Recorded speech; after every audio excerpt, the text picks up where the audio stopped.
I slammed the front door behind me, my hands shaking as I fumbled with my keys. The house was quiet, but the silence felt oppressive, heavy with unspoken truths. Jake's car wasn't in the driveway, and I knew exactly where he'd be. Not at work, like he'd told me this morning, but probably drowning his sorrows at O'Malley's again. "Damn it, Jake," I muttered, tossing my purse onto the kitchen counter. The answering machine blinked accusingly, and I hit play with more force than necessary. "Mrs. Lawson, this is Sandra from Midwest Insurance. I'm calling to follow up on the claim your husband filed last week regarding his termination." My stomach dropped. Termination?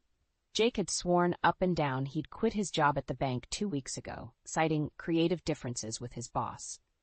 I'd been skeptical. It was the third job he'd left in as many years, but I'd wanted to believe him. The machine beeped again. "Emma, honey, it's your mother-in-law. I hope you're not working too late again. Jake could really use your support right now. Call me back, dear." I deleted Martha's message with a vicious jab. Of course she'd take his side. In her eyes, Jake could do no wrong, and any of his shortcomings were clearly my fault. The front door creaked open, and I steeled myself. Jake stumbled in, reeking of whiskey and failure. "Hey, babe," he slurred, attempting a lopsided grin. "You're home early." "Cut the crap, Jake," I snapped. "I know you were fired. Why did you lie to me?" His face fell, guilt flashing in his bloodshot eyes. I didn't want to disappoint you again? So you thought lying was the better option?" I ran a hand through my hair, frustration building. How are we supposed to trust each other if you can't even be honest about something like this? Jake slumped onto the couch, head in his hands. "I'm sorry, Em. I really messed up this time." "This time?" I echoed, my voice rising. "Jake, this is becoming a pattern. We can't keep living like this. What happened?" He mumbled something about a missed deadline and an angry client. The same old story, different day. I paced the living room, my mind racing. "We need to make some changes," I said firmly. "I can't keep being the only reliable income in this household, and you need to." The phone rang, cutting me off. Jake lunged for it, relief evident on his face at the interruption. "Hello? Oh, hi, Mom," he said, shooting me a pleading look. I rolled my eyes and headed for the kitchen, needing some space. As I filled a glass of water, Jake's voice drifted in from the other room. "Yeah, Emma's here. She, found out about the job. No, I haven't told her that part yet." I froze, my grip tightening on the glass. What else was he hiding? "Mom, I don't think that's a good idea," Jake was saying, his voice low and urgent. "Emma won't—" "No, I know you're trying to help, but—" I stormed back into the living room. "Won't what, Jake? What brilliant plan has your mother cooked up now?" Jake's eyes widened in panic. "Nothing. It's nothing. Mom, I gotta go." He hung up quickly, avoiding my gaze. "Jake," I said, my tone dangerous. "What aren't you telling me?" He fidgeted with the phone cord, looking everywhere but at me. "It's just, Mom thought it might be good if she came to stay with us for a while, to help out, you know?" The glass slipped from my hand, shattering on the hardwood floor. Water and shards of glass spread at my feet, a perfect metaphor for the mess our life had become. "Your mother," I said slowly, "wants to move in with us?" Jake nodded miserably. "Just temporarily, until I can get back on my feet." I stared at him, speechless. This was a nightmare. Martha, with her judgmental looks and backhanded compliments, living under our roof? The very thought made my skin crawl. "Emma, please," Jake pleaded. "It won't be for long. We need the help, and—" "We?" I interrupted, my voice sharp. "There is no we in this decision, Jake. You and your mother don't get to decide how we handle your mistakes." I turned on my heel, carefully stepping over the broken glass. "Clean this up," I said over my shoulder. "I need some air." As I grabbed my keys and headed for the door, I heard Jake call out desperately, "Emma, wait! Where are you going?"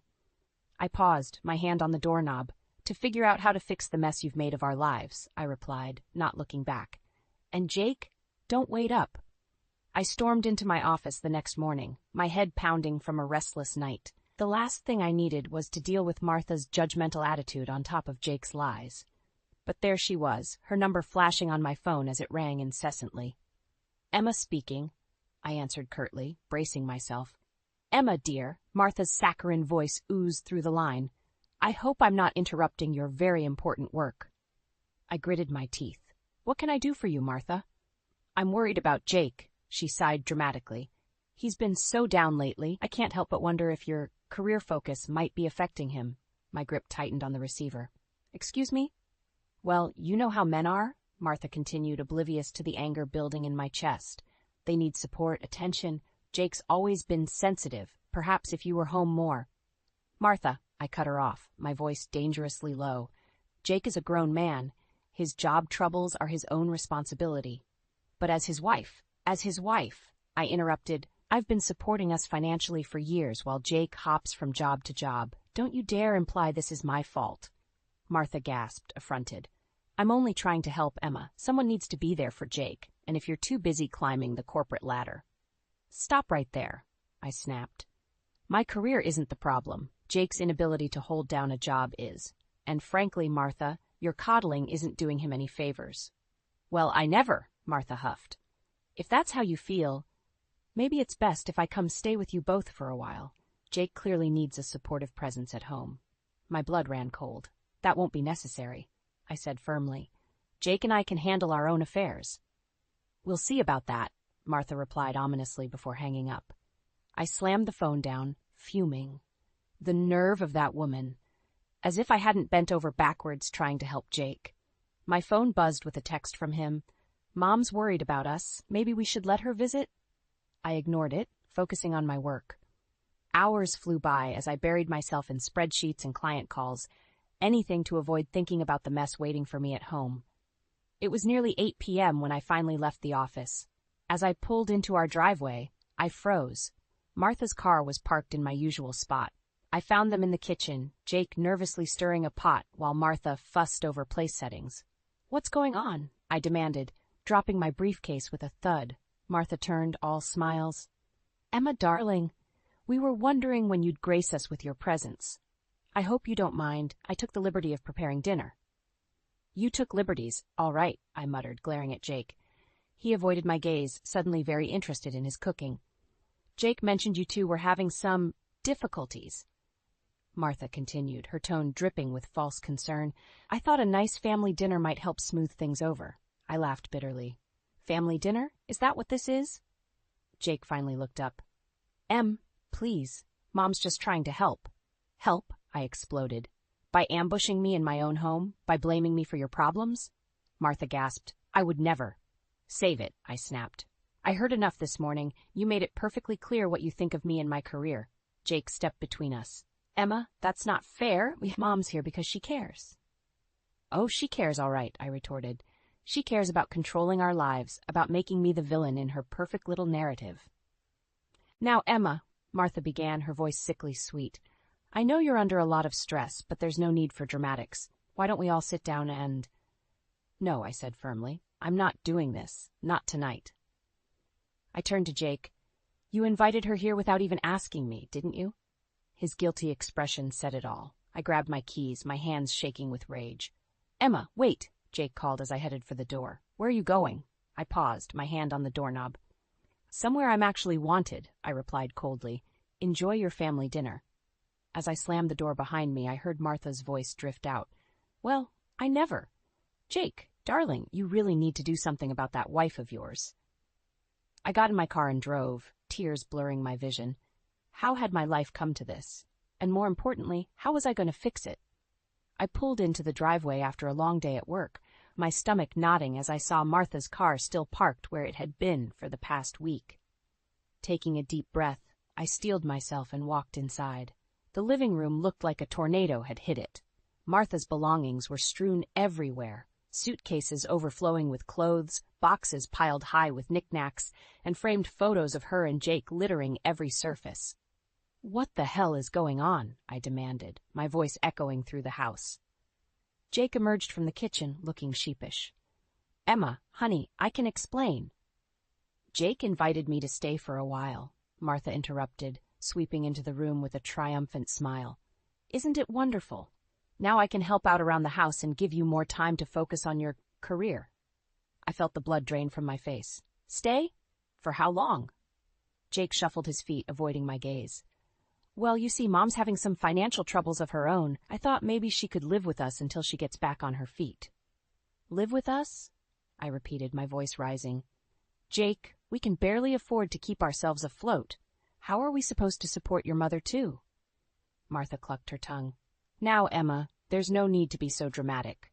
I'm sure with a little belt-tightening we can make it work. After all, family comes first. I whirled on her. This isn't your decision to make, Martha. This is our home, mine and Jake's. Of course it is, dear, Martha said patronizingly. But Jake agrees it's for the best. Don't you, sweetheart? Jake nodded weakly, and I felt something inside me snap. How dare you? I hissed, advancing on him. How dare you make this decision without even talking to me? This is my house too, Jake. My life. Please, Jake pleaded. Mom needs our help. We can't just turn our backs on her. Like you turned your back on your job responsibilities. I shot back. Or how about how you've turned your back on our marriage by lying to me? Martha gasped. Emma, that's no way to speak to your husband. I rounded on her. And you waltz in here, criticizing my choices, blaming me for Jake's shortcomings, and now you expect me to support you? I'm only trying to help, Martha sniffed. Someone needs to keep this family together. We were doing just fine before you showed up, I snapped. Jake stepped between us. Emma, that's enough. Mom's staying, and that's final. I stared at him, disbelief and betrayal coursing through me. Final? You don't get to make that decision unilaterally, Jake. Well, someone has to make decisions around here, he retorted. You're never home anyway. The words hit me like a physical blow.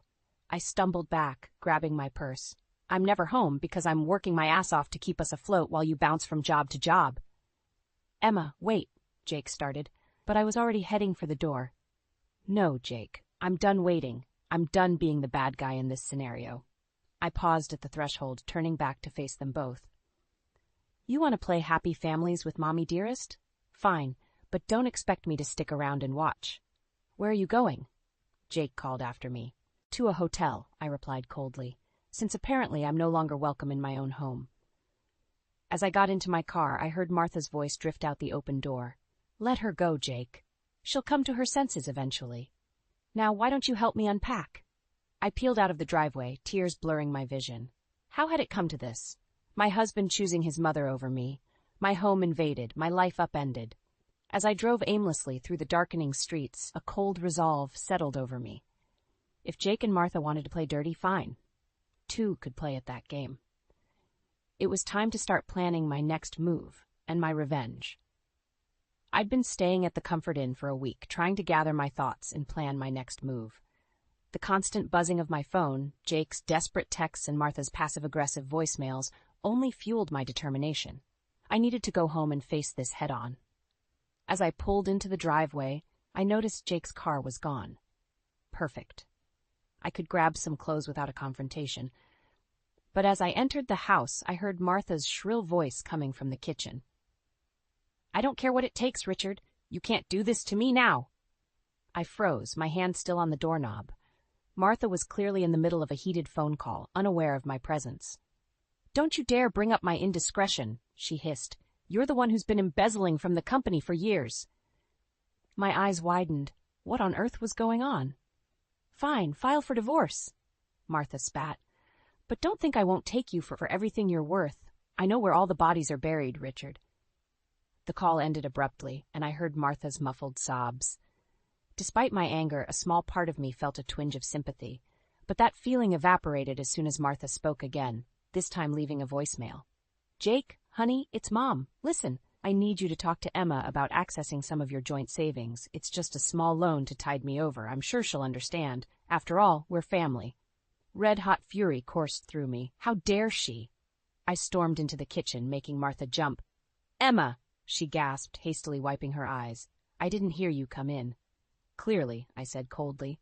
Too busy trying to swindle us out of our savings, were you? Martha's face paled. You heard that? Every word, I confirmed, including your charming conversation with Richard. Infidelity and embezzlement, Martha. My, what would the neighbors say? You don't understand, Martha pleaded, her earlier bravado crumbling. Richard's trying to ruin me. I need help. I laughed bitterly. And your solution is to ruin us instead?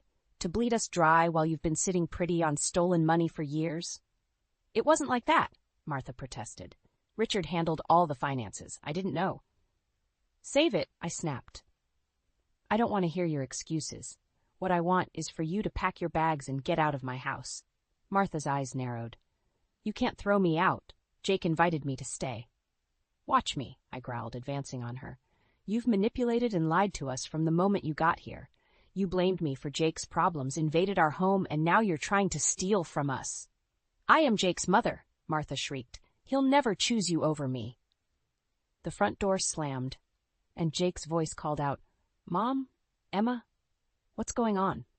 Martha's face transformed instantly, tears welling up in her eyes as Jake entered the kitchen. "Oh, Jake," she wailed. "Emma's being so cruel. She wants to throw me out on the street." Jake looked between us, confusion evident on his face. "Emma, what?" "Don't you dare fall for her act," I warned him.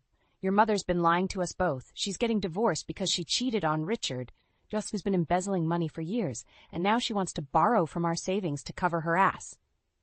Jake's jaw dropped. "Mom, is this true?" Martha's sobs intensified. "Jake, please, you don't understand. I had no choice." I turned to Jake, my voice steel. "It's time to make a decision, Jake. Either she goes or I do, for good this time." The tension in the room was palpable as Jake looked between his sobbing mother and me, his wife, standing firm and unyielding. I could see the conflict in his eyes, years of maternal manipulation warring with the truth laid bare before him. "Jake," I said softly, but with conviction, "this is it. This is the moment that decides our future. Choose wisely." As Jake opened his mouth to speak, I held my breath, knowing that whatever came next would change all of our lives forever. Jake's eyes darted between Martha and me, his face a mask of confusion and pain. I need some time to think," he stammered, backing out of the kitchen. "Jake, please!" Martha wailed, reaching for him. But he was already gone, the front door slamming behind him. I stood there, trembling with rage and hurt. "I hope you're happy, Martha," I spat. "You've torn this family apart." Martha's tear-streaked face hardened. "You did that all on your own, Emma, if you'd been a proper wife." "Don't you dare," I hissed, cutting her off. "I'm going to pack some things. When I come back down, I expect you to be gone." I stormed upstairs, my mind reeling. As I threw clothes into a suitcase, I heard Martha's muffled voice. She was on the phone again. Quietly, I crept to the top of the stairs to listen. "Richard, please," she was saying, her voice desperate. "I need more time. No, don't call the lawyers yet. I have a plan." My blood ran cold. What was she up to now? "Jake and Emma have savings," Martha continued. "If I can just get access." "No, they don't suspect anything. Emma's too caught up in her career to notice." I gripped the banister, my knuckles turning white. She was planning to steal from us. "Just give me a week," Martha pleaded. "I'll have the money, and we can make this all go away." I'd heard enough. I marched downstairs, my face a thundercloud. Martha jumped as I entered the room, hastily ending her call. "Emma, Save it," I snapped. "I heard everything. You're not just trying to borrow money, you're planning to steal it." Martha's face crumpled. "You don't understand. Richard will ruin me if I don't pay him off. I had no choice." "There's always a choice," I said coldly. "And you chose to lie, cheat, and steal. Well, guess what? It ends now." I pulled out my phone and dialed Jake's number. It went straight to voicemail. "Jake, it's Emma. Your mother is planning to steal our savings to pay off Richard. Come home now. We need to talk." Martha lunged for me, trying to grab the phone. "You can't do this," she shrieked. I dodged her, my voice rising. "Watch me. It's over, Martha. Your lies, your manipulation, all of it." Just then, the front door opened. Jake walked in, his face ashen. "I heard everything," he said quietly. The voicemail came through as I was sitting in the car. Martha collapsed onto the couch, sobbing. "Jake, sweetheart, please, you don't understand." "I understand perfectly," Jake interrupted, his voice hard. "You've been lying to us, Mom. Using us. And now you are going to steal from us?" I felt a surge of hope. Was Jake finally seeing the truth? But then he turned to me, his eyes cold. "And you, Emma, you've been so wrapped up in your job, you didn't even notice what was happening in our own home." My jaw dropped. "Are you serious right now? I've been supporting us while you can't hold down a job. I've been putting up with your mother's constant criticism and manipulation." Jake shook his head. "Maybe if you'd been around more, none of this would have happened." I stared at him, disbelief and fury warring inside me. In that moment, I saw my future laid out before me.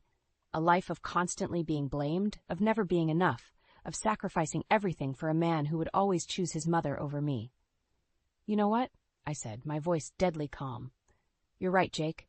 I haven't been around enough, so let me fix that right now. I grabbed my suitcase and headed for the door. Jake called after me. Emma, wait! Where are you going? I paused at the threshold, looking back at the two people who had betrayed me so deeply. I'm leaving, I said firmly. For good this time. You two deserve each other.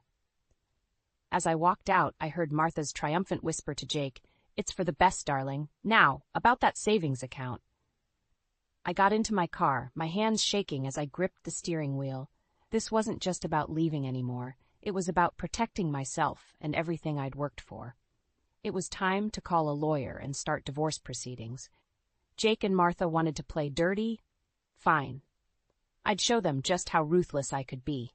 I sat in my lawyer's office, reviewing the divorce papers for what felt like the 100th time. 2 weeks had passed since I'd walked out on Jake and Martha, and I was determined to protect myself and my assets. Everything looks in order, Emma, my lawyer Sarah said. We've frozen the joint accounts, and Jake won't be able to touch your personal savings. Are you ready to file? I took a deep breath, my hand hovering over the papers. This was it, the point of no return. Just as I was about to sign, my phone buzzed. Martha's number flashed on the screen. Ignore it, Sarah advised, but something made me hesitate. I should at least hear what she has to say, I muttered, answering the call. Emma? Martha's voice was uncharacteristically small. Please don't hang up. I need to talk to you. I have nothing to say to you, Martha, I replied coldly. Please, she begged. I've made a terrible mistake. I need your help. Against my better judgment, I found myself listening as Martha poured out a story of deceit and desperation. Her voice cracked as she admitted to her affair, to the lies she'd told Jake about me, to her plan to use our money to cover up her husband's embezzlement. I never meant for it to go this far, she sobbed. I thought if I could just buy some time, fix things with Richard, but it's all fallen apart. He's filing for divorce, threatening to expose everything. I have nowhere else to turn. I felt a mix of emotions, anger, pity, vindication. Why are you telling me this now, Martha? Because I realize now how wrong I was, she whispered. About everything, about you. I need your help, Emma. Not just for me, but for Jake, too. My heart clenched at the mention of Jake's name. What about Jake? Martha's voice trembled. He's a mess, Emma. He finally sees the truth, but he doesn't know how to fix things. He misses you terribly. I closed my eyes, fighting back tears. It's too late for that, Martha. I'm at my lawyer's office right now, about to file for divorce. No, Martha cried. Please, Emma, give us a chance to make this right. I'll tell Jake everything, I swear. Just come home. Let's talk face to face. I looked at the divorce papers in front of me, then at Sarah, who was watching me with concern. I need to think about this, I said finally. Of course, Martha replied, hope creeping into her voice. Take all the time you need. We'll be here. I ended the call, my mind reeling. Sarah leaned forward, her brow furrowed. Emma, whatever she said, remember why you're here. Don't let her manipulate you again. I nodded absently, but my resolve was wavering. What if Martha was telling the truth? What if this was my chance to finally get the whole story, to confront both her and Jake with all the facts? I need to go, I said abruptly, standing up. I'm sorry, Sarah. I need to see this through. Sarah sighed, but nodded understanding. Be careful, Emma, and call me if you need anything. As I drove home, was it still home? My emotions warred within me. Part of me was screaming that this was a trap, that Martha and Jake would never change. But another part, a part I thought I'd silenced, whispered of hope and second chances. I pulled into the driveway, my heart pounding. The house looked the same, but everything felt different. As I approached the front door, I saw Jake through the window, pacing anxiously. Our eyes met, and I saw a flash of relief cross his face. My hand trembled as I reached for the doorknob. This was it, the moment of truth. Whatever happened next would determine the course of all our lives. I took a deep breath and opened the door, stepping into the unknown. As I stepped into the house, the air felt thick with tension. Jake stood in the living room, his face a mixture of relief and apprehension. Martha sat on the couch, her hands twisting nervously in her lap. Emma, Jake breathed, taking a step towards me. I'm so glad you came. I held up a hand, stopping him in his tracks. I'm here to listen, nothing more. Martha, you said you had something to tell us both. So talk. Martha nodded, her eyes brimming with tears. I've been lying to you both about everything. For the next 20 minutes, Martha spilled her secrets. Her affair with a family friend, Richard's embezzlement from his company, their impending divorce, and her desperate plan to use our money to cover it all up. With each revelation, Jake's face grew paler, his hands clenching into fists. "How could you, Mom?" he whispered, his voice breaking. "How could you lie to us like this?" Martha sobbed, reaching for Jake, but he recoiled. "I'm so sorry, sweetheart. I never meant for it to go this far. I thought I could fix everything before you found out." I stood there, a storm of emotions raging inside me. Anger at Martha's deception, pity for her desperation, and a growing realization that Jake had been as much a victim of her manipulation as I had. "Jake," I said softly, turning to my husband, "did you know any of this?" He shook his head, looking shell-shocked.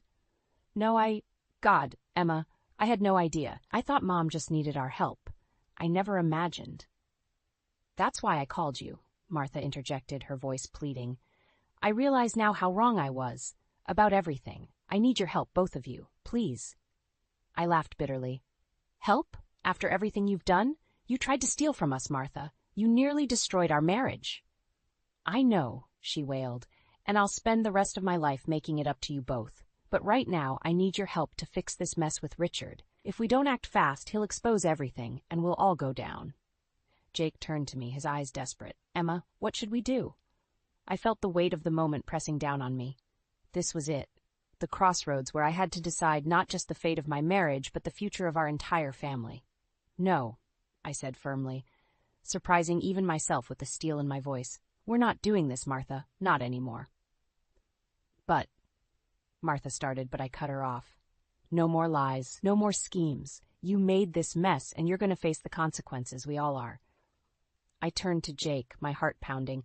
"I love you, Jake, but I can't keep living like this. We can't keep enabling your mother's behavior." Jake nodded slowly, realization dawning in his eyes. "You're right. Mom, I'm sorry, but Emma's right. We can't help you cover this up." Martha's face crumpled. "But what am I supposed to do? Where will I go?" "That's not our problem anymore," I said, feeling a weight lift from my shoulders. "Jake, we need to talk. Alone." As we left Martha sobbing on the couch, Jake and I retreated to the kitchen. The air between us was charged with unspoken words and lingering hurt. "Emma," Jake began, his voice thick with emotion, "I've been such a fool. Can you ever forgive me?" I looked at him, really looked at him, for the first time in months. I saw the man I fell in love with, but I also saw the weak-willed son who had let his mother come between us. "I don't know, Jake," I said honestly. "I love you, but I don't know if love is enough anymore. We have a lot to work through." Jake nodded, tears in his eyes. "I understand. Whatever it takes, Emma. I want to make this right." As we stood there in our kitchen, the sound of Martha's sobs drifting in from the living room, I realized that this was just the beginning.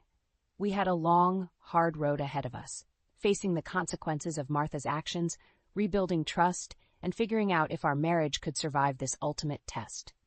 But for the first time in months, I felt a glimmer of hope. Whatever happened next, I knew I had the strength to face it head-on. 1 year later, I stood in my new apartment, surrounded by boxes and the promise of a fresh start.